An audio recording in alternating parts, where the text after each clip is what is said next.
네, 우리 하나님의 말씀 봅니다. 요한복음 16장 32절에서 33절 두 절 말씀 다시 한번 같이 보겠습니다. 요한복음 16장 32절에서 33절까지 두 절 말씀 우리 다 같이 한 목소리로 읽습니다. 보라, 너희가 다 각각 제 곳으로 흩어지고 나를 혼자 둘 때가 오나니 벌써 왔도다. 그러나 내가 혼자 있는 것이 아니라 아버지께서 나와 함께 계시느니라. 이것을 너희에게 이르는 것은 너희로 내 안에서 평안을 누리게 하려 함이라. 세상에서는 너희가 환난을 당하나 담대하라. 내가 세상을 이기었노라. 아멘. 자, 오늘 말씀이 어떻게 끝납니까? 내가 세상을 이기었노라.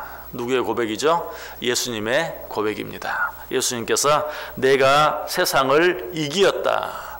자, 이 말씀 세 번째 생각하는데요. 예수님께서 어떻게 세상을 이기셨습니까? 첫 번째는 기도로. 예수님은 그의 전 생애를 기도로 시작해서 기도로 마치는 40일 금식기도 함으로 그의 공생애를 시작하고, 그리고 십자가의 고통을 앞에 두고 땀방울이 핏방울이 되도록 간절히 기도하신, 또 공생애 기간 중에도 모든 일들, 특별히 기적과 이적을 행하실 때마다 하나님께서는 먼저 기도하심으로 그 모든 일들을 행하셨던 것을 보아요. 이처럼 예수님께서는 기도로 세상을 이기는 삶을 사셨어요.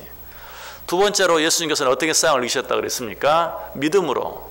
이 믿음은 하나님에 대한 믿음이 아니라 사람을 믿어주시는, 연약하고 부족하고 허물이 많았던 제자들을 끝까지 믿어주심으로 세상을 이기었다라고 말씀을 드렸어요.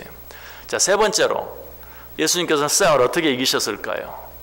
바로 어제 아침에 생각해 본 말씀과 비슷하게 예수님께서 제자들을 믿어주심으로, 여러 가지 연약하고 부족하고 허물이 많은 제자들을 믿어주심으로, 이것을 좀 표현을 달리하면, 아니 또 다른 방법으로 생각해 본다면 그것은 제자들을 용서해 주심으로, 세상의 모든 자들을 용서해 주심으로 세상을 이기셨어요. 그렇습니다. 우리가 세상을 이길 수 있는 방법은 기도로, 그리고 믿어주는 마음으로, 무엇보다도 내게 잘못한 자들을 용서해 줌으로 세상을 이길 수 있는 것이. 자, 지금 예수님은 어떤 가운데 있다고요? 그의 전생애 가운데 가장 고통스러운 그런 상황 가운데 있어요. 그래서 성경은 그런 예수님의 마음을 어떻게 표현합니까? 내가 고민하여 죽게 되었다. 예수님께서 하실 수 있는 표현이 아니에요, 사실은. 내 마음이 심히 고민하여 죽게 되었다라고 그렇게 표현하고 있어요.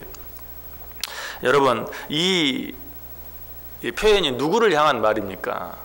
예수님께서 마지막 십자가를 앞에 두고 베드로와 요한과 야고보를 데리고 기도하러 산에 올라가셨을 때 베드로와 요한과 야고보, 제자들 가운데서도 가장 정말 수제자격인 그런 제자들을 향해서 예수님께서 하신 그런 말씀이, 내 마음이 심히 고민하여 죽게 되었다.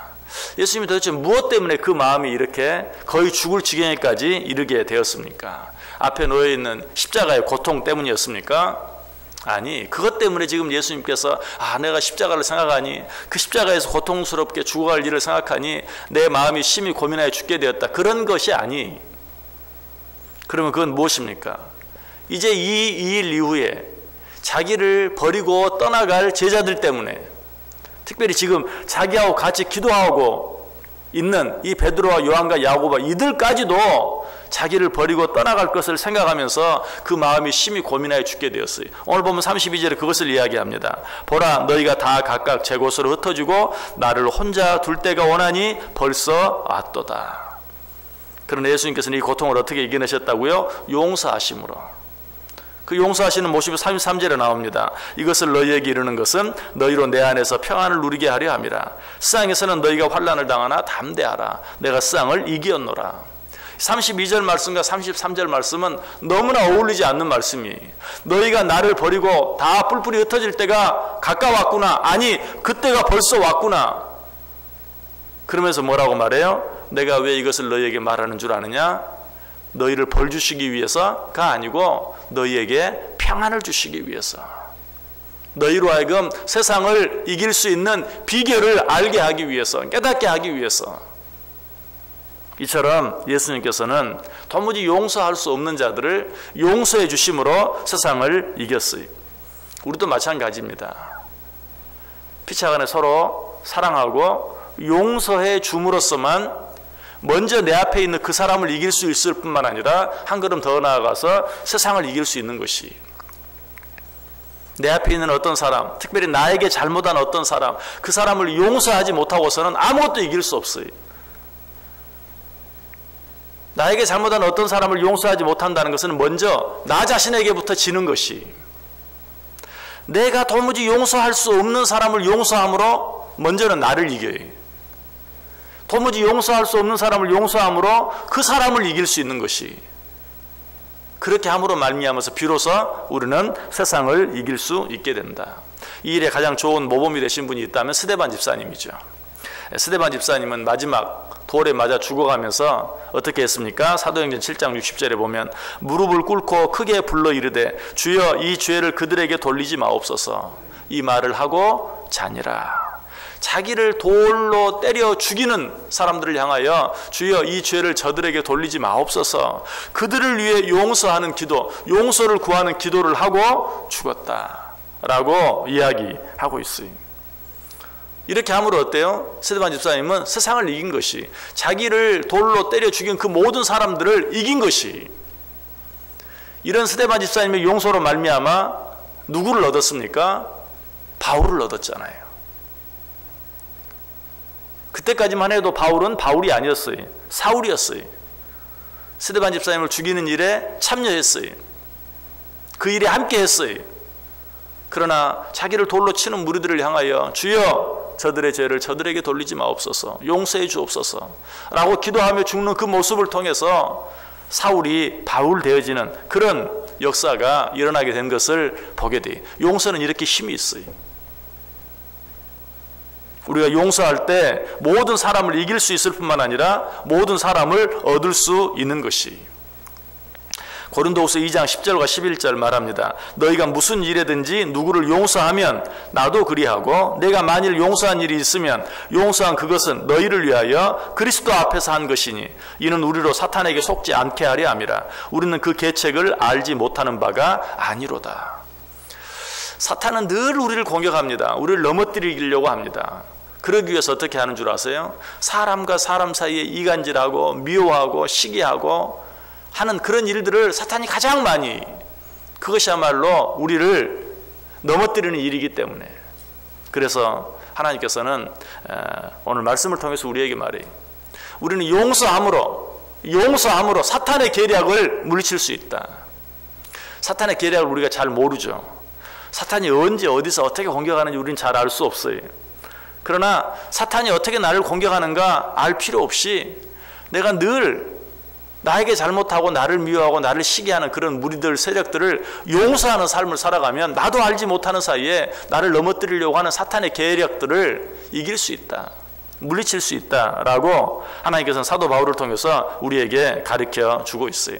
아마 사도 바울이 이 말씀을 기록한 이유가 자기 자신이 정말 죽이려고 했던, 아니 그 죽이는 일에 참여했던 스데반 집사님이 모든 사람들, 자기를 돌로 치는 자들을 용서함으로 말미암아 자기 자신까지도 변화시키는 그런 일들을 체험하고, 용서야말로 사탄의 계책을, 사탄의 계략을 물리치는 가장 힘있는 무기이다라는 사실을 깨달았을 거예요. 그래서 지금 우리에게 말하고 있어요. 우리가 사탄의 계략을 물리칠 수 있는 최고의 방법은 용서하는 것이다, 사랑하는 것이다 라고 이야기하고 있어요. 우리가 피차간에 용서해야 하는 또 하나의 중요한 이유가 있다면, 우리가 누군가를 용서함으로 비로소 나도 용서받을 수 있기 때문에 그래요. 마가복음 11장 25절에 말합니다. 서서 기도할 때에 아무에게나 혐의가 있거든 용서하라. 그리하여야 하늘에 계신 너희 아버지께서도 너희 허물을 사하여 주시리라. 용서함으로 용서받을 수 있다. 이것이 무슨 말이에요? 용서함으로 비로소 나를 이길 수 있다. 용서함으로 비로소 그 사람을 이길 수 있다. 용서함으로 말미암아 비로소 우리는 세상을 이길 수 있다 하는 것을 또 한 번 이야기해 주고 있어요. 에베소서 4장 32절도 말합니다. 서로 친절하게 하며 불쌍히 여기며 서로 용서하기를 하나님이 그리스도 안에서 너희를 용서하심과 같이 하라. 그래서 예수님께서도 우리에게 기도를 가르쳐 주시면서 뭐라고 가르쳐 주십니까? 우리가 우리에게 죄 지은 자를 사하여 준 것 같이 우리 죄를 사하여 주옵시고. 무슨 말이? 우리가 진정으로 누군가를 용서할 때 우리도 우리의 죄를 사함 받을 수 있다는 사실을 우리에게 말씀해 주고 있어요. 이 세상에서 가장 큰 기쁨이 있다면 용서하고 용서받는 기쁨입니다. 우리는 이 기쁨을 누리며 살아야 돼요. 여러분, 이 세상을 정말 기쁘게 살기를 원하세요? 용서하고 용서받는, 용서해주는 기쁨, 그리고 용서받는 기쁨, 이 기쁨을 알지 못하고 이 기쁨을 누리지 못하고는 절대로 이 세상을 기쁘게 살아갈 수 없어요. 그래서 위대한 수학자이고 천문학자이고 과학자였던 코페르니쿠스는 자기가 죽으면 자기 비문에 이렇게 새겨달라고 부탁을 했어요. 나는 바울이 가진 특권을 구하지 않는다. 나는 베드로에게 주신 능력도 구하지 않는다. 나는 다만 십자가에서 강도에게 주신 용서를 원한다. 세계적인 수학자, 천문학자, 과학자, 그는 알았어요. 이 세상에서 가장 큰 기쁨은 용서받는 기쁨이다. 그래서 그는 나는 바울이 가진 특권도 구하지 않고 베드로에게 주신 능력도 구하지 않고 다만 십자가에서 강도에게 주신 용서를 구한다라고 이야기하고 있는 것을 보게 돼요.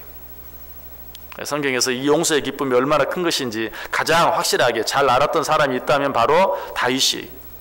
그래서 시편 32편 1절에 허물의 사함을 받고 자신의 죄가 가려진 자는 복이 있도다. 허물의 사함을 받고 자신의 죄가 가려진 자는 복이 있도다. 이 복을 어떻게 받을 수 있어요? 용서함으로. 여러분, 이 세상에 있는 모든 자들, 특별히 여러분을 힘들게 하고 괴롭게 하는 그런 자들이 있다면 더욱더 그리스도의 사랑으로 용서해 보세요. 그런 자들이 복이 있고 그런 자들이 세상을 이길 수 있다라고 오늘 주님께서 친히 자신의 일을 통하여 우리에게 말씀해 주시고 가르쳐 주고 있어요. 오늘 하루 주위에 있는 모든 자들, 정말 인간적으로 나를 힘들게 하고 나를 괴롭게 하고 도무지 사랑할 수 없는, 용서할 수 없는 그런 자들을 용서해 보세요. 그렇게 할 때 나를 이기게 되고 그 사람도 이기게 되고 세상도 이기게 돼요. 용서함으로 이 하루 온전히 승리하며 살아갈 수 있는 저 여러분 꼭 될 수 있기를 주님의 이름으로 간절히 축원합니다.